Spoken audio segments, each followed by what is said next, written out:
On Capitol Hill today, a bipartisan call for more government transparency on UFOs, or as the military calls them, unidentified aerial phenomena, UAPs. 3 retired military veterans testified before a House subcommittee. One was asked about alien bodies. 2 others talked about seeing UAPs. In a moment, I'll talk with a retired Navy pilot who saw with her own eyes what one UAP was capable of off the coast of San Diego years ago. First, more on today's testimony from CNN's Oren Lieberman.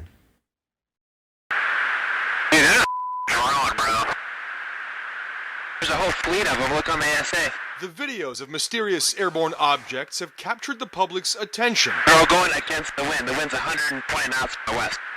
Look at that thing, dude. And perhaps its imagination. There lies a pressing demand for government transparency and accountability that cannot be overlooked. As Wednesday's hearing focused on the threat they may pose and whether the government has been too secretive about what it knows.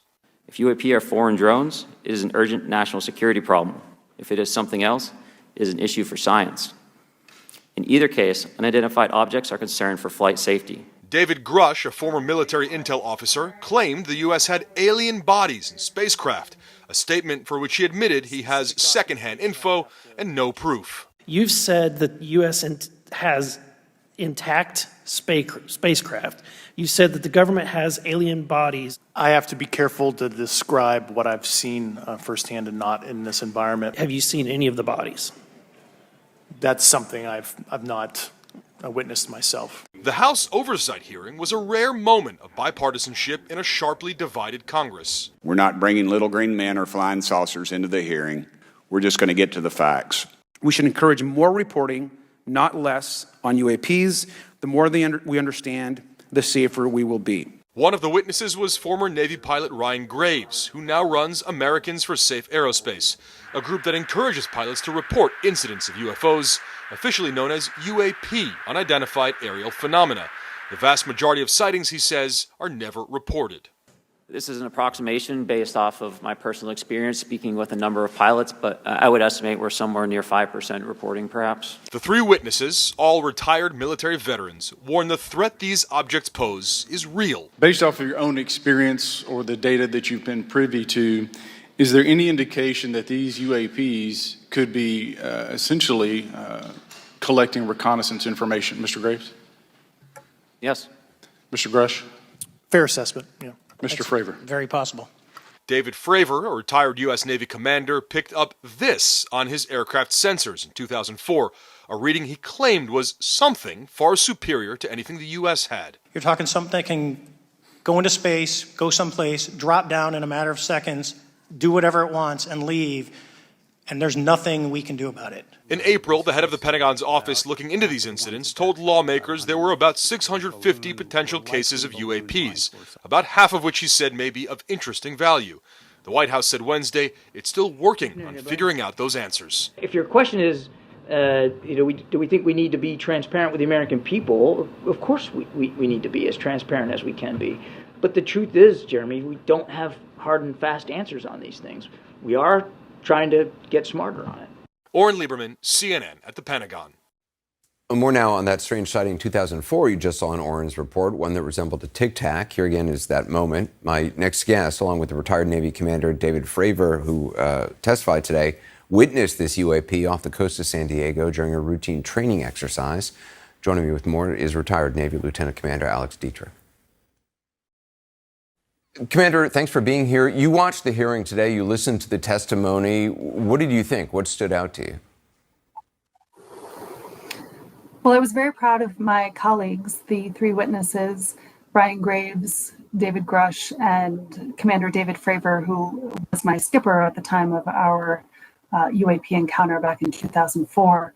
And I thought all 3 of them did a great job of maintaining their bearing, articulating their experience and their expertise and their recommendations for the representatives of Congress to follow through, to investigate both what has already happened and to pave a way for a process and a system to collect future encounters, the information, the data, analyze it in a systematic way, and make sense of it. David Fravor was your commanding officer. You mentioned him on that day back in 2004 when you saw the UAP, which you've referred to as the Tic Tac, and we're showing the video now.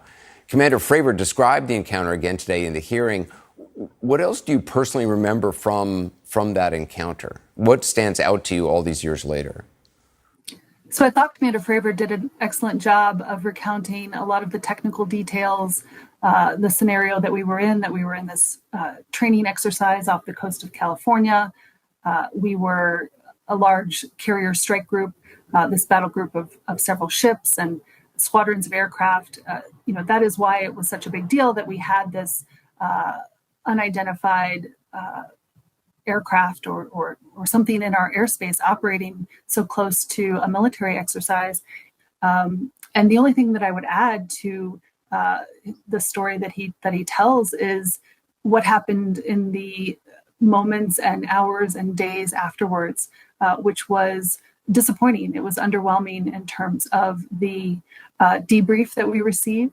And so again, I would advocate for a process in place so that when operators, whether they're military pilots or civilian commercial pilots or anybody else who sees something, to have a way to report it and to have a channel through which it is collected and analyzed in a systematic way. And in the 18 years since, has anyone, in a position or anyone from the military, anyone in a legitimate position to investigate, been able to give you any explanation that makes sense about what you saw?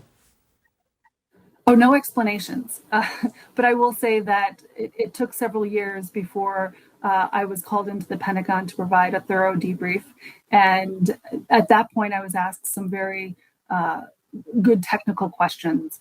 I mean, the thing that years ago really got my attention and interest was that a number of these videos that have caught the public's attention were not shot by civilians. They were captured by military personnel, like this incident from 2015 off the Atlantic coast, 11 years after your encounter. I just want to show this.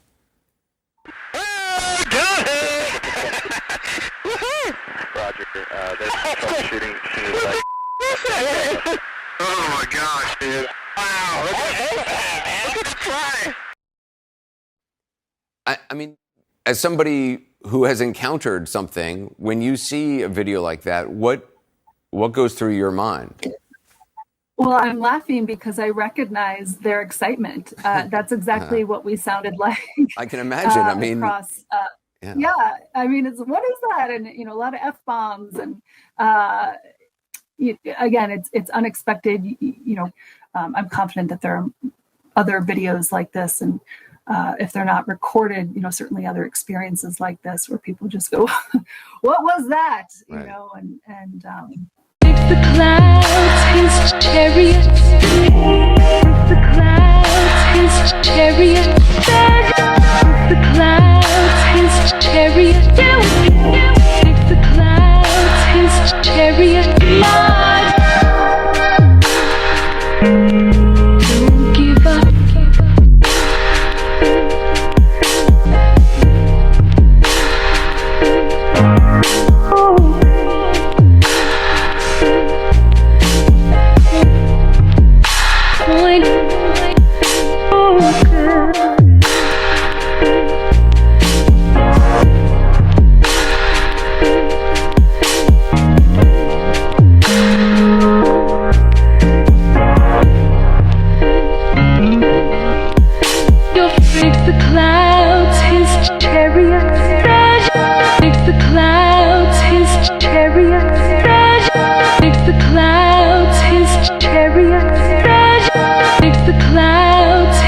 Chariot.